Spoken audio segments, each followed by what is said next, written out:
एक कम समय में अपने टारगेट को वो कैसे अचीव कर पाए, इस उद्देश्य से परामर्श कक्षा का आयोजन किया गया अभी और यह परामर्श कक्षा 9:30 से लगातार 11 तक था। इस परामर्श कक्षा में ऐसे सारे लोगों को मैं आमंत्रित किया जिन लोग बाधाएं खेली है, जिसके कारण उनको अपने गोल को अचीव करने में कुछ ज्यादा समय लग गया।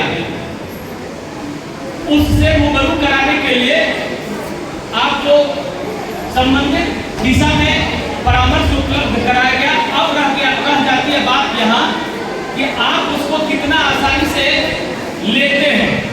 आप तो अब मैं चाहूंगा कि आज का यह जो कार्यक्रम है, ये जो विजन लाइन और इस शिक्षण संस्थान के संयुक्त तत्वावधान में आयोजित किया जा रहा है, क्या शुरू किया जाए। अधिकारी लोगों के पास समय का थोड़ा अभाव रहता है, बहुत अधिक व्यस्तता रहती है, कार्यभार आपका आतिथ्य बना हुआ रहता है।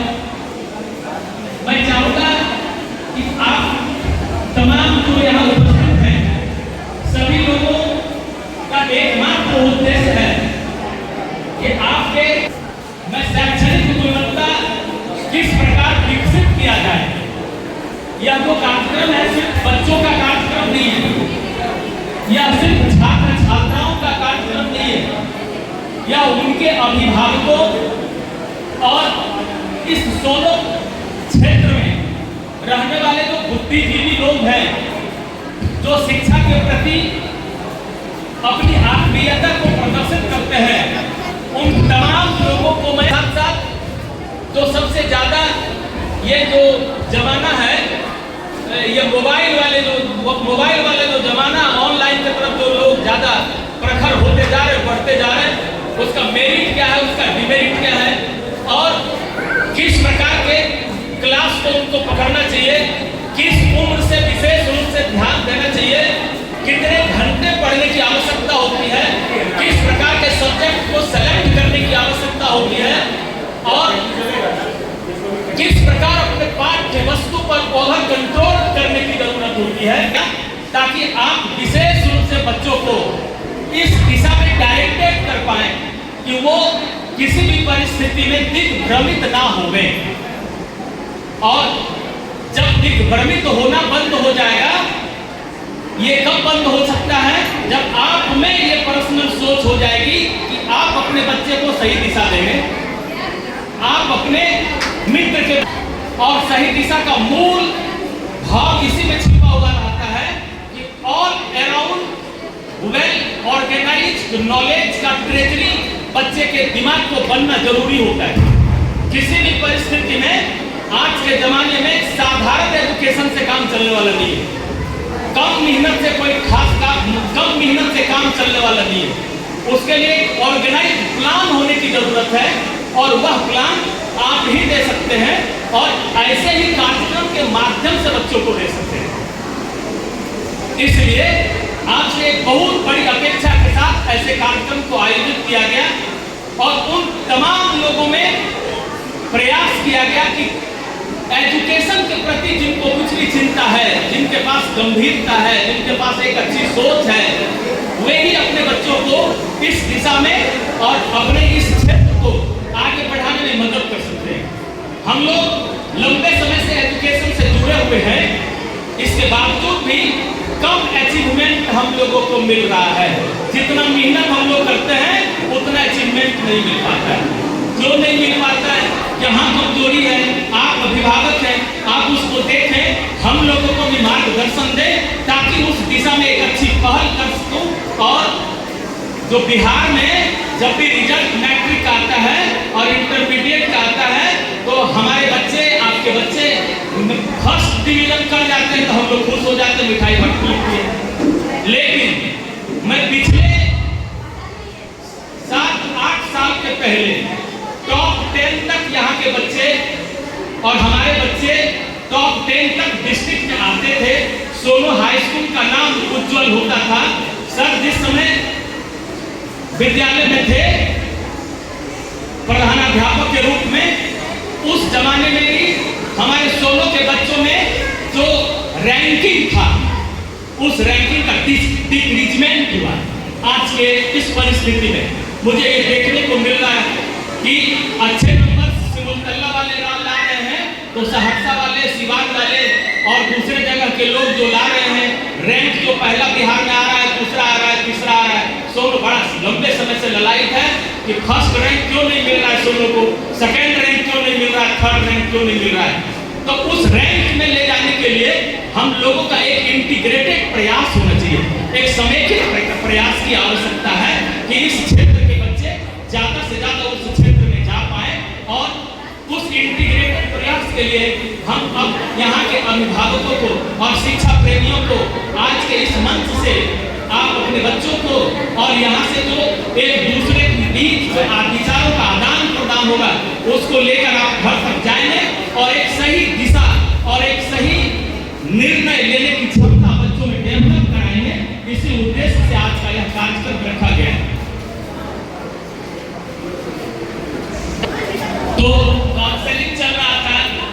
मैं बच्चों को जरूर ये बताना चाहूंगा कि आप अपने जीवन में जो सफलता प्राप्त करना चाहते हैं, वो आपके पीछे के लोग भी वही चाहते थे, आपके आगे आने वाले भी लोग वही चाहते हैं। सब लोग अपने जीवन में सफल होना चाहता है, कोई नहीं चाहता कि जीवन में हम असफल हो गए। लेकिन सफलता प्राप्त करने की जो कुंजी है, जो माध्यम है, जो तरीका है, उसको आप सही समय पर सही तरीके से यदि आप इंप्लीमेंट अपने लाइफ में करते हैं तो आपको उसका बेनिफिट मिलेगा। हमारे बीच कुछ ऐसे बच्चे हैं जो एकदम तरीके से, मुख्य रूप से परामर्श में ये बात सब लोग को जानना जरूरी है। अभी पिछले बड़े-बड़े तो हमारे आप में सफलता के लिए एक निर्धारित समय हर बच्चों के जीवन में है। हर व्यक्ति अपने जीवन में सफल होना चाहता है।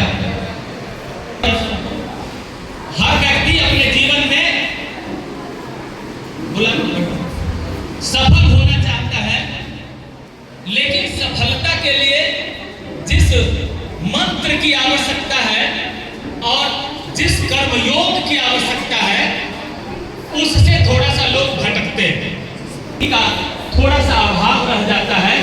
और जो पीरियड है, खासकर 9th, 10th, 11th, 12th, ये 4 साल ही, इसके अलावा उसको मैं आपको सही सोच अवेलेबल होना चाहिए। आर्किमिडीज और न्यूटन के कंसेप्ट को पता रहेगा तो उस पर जितने सारे ऑब्जेक्टिव्स होंगे वो आप आसानी से बना सकते हैं। लेकिन सीधे यदि आप उसकी परिभाषा को याद कर लिए हैं तो आपसे कभी कोई पूछने वाला नहीं है, नीचे से ऊपर तक। आप देखते हैं कोई नई चीज उसमें लिखी हुई नहीं है, भले आपको समझने में प्रॉब्लम हो रहा है, आप जब उसको नजदीक से समझ लेंगे। आप जब केमिस्ट्री पढ़ते हैं तो आपका केमिस्ट्री का पूरा ले, हर आदमी के घर में उपस्थित किचन केमिस्ट्री का एक छोटा लेब है।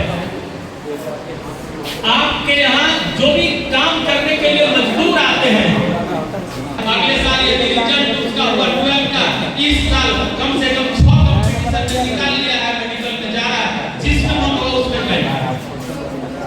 ऐसे लोगों को समझना यह है, तब सोनो से आप साउथ चलना शुरू कर दीजिएगा और कहिएगा चल रहे हैं 6 महीना तक पटना मिलता काम है तो नहीं मिलेगा। यानी सिर्फ मेहनत से कुछ नहीं मिलेगा जब तक उसमें दिशा का इंटीग्रेशन फॉर्म नहीं लगेगा। इसलिए किसी भी परिस्थिति में आप दोनों चीज को ध्यान में जरूर दें। अब देखिए आपके आपका समय बड़ा तेजी से आगे की ओर बढ़ते जा रहा है। अब शुरू करवा दें, आगे चढ़ा गए हैं, इधर से आ रहे हैं और इधर जाम है तो इधर से आ रहे हैं।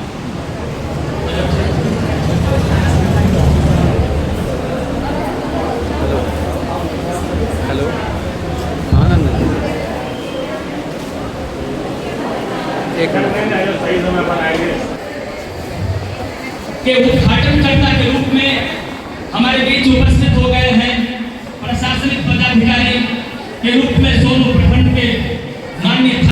अब मैं कामदेव से आग्रह करूंगा कि विधिवत कार्यक्रम की शुरुआत की जाए कराते हुए दीप कार्यक्रम की शुरुआत वहां से होती है। इस कार्यक्रम को सही तरीके से समापन तक, लक्ष्य तक पहुंचाने के लिए जो जिम्मेवारी का निर्वहन करने वाले होते हैं वो कार्यक्रम के माननीय अध्यक्ष होते हैं।